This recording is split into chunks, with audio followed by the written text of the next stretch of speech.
pa. Huwag kang bababa bago ma-disconnect yung call.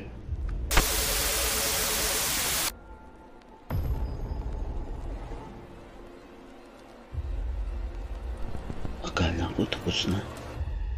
Pero kinabukasan, naglapit ako ulit.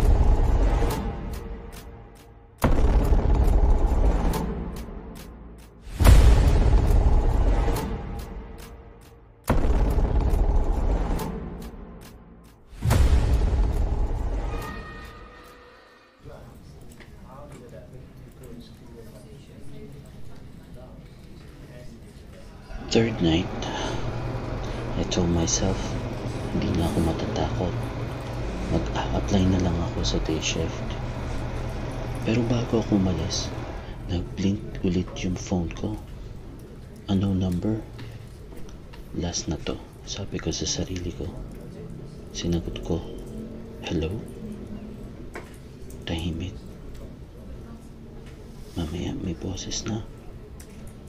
Sabi ko sa'yo, huwag kang bababa. Napalingon ako. Yung monitor, nag-auto-connect sa CCTV feed. At dun ko nakita, hindi babae ang nasa tabi ko. Ako rin.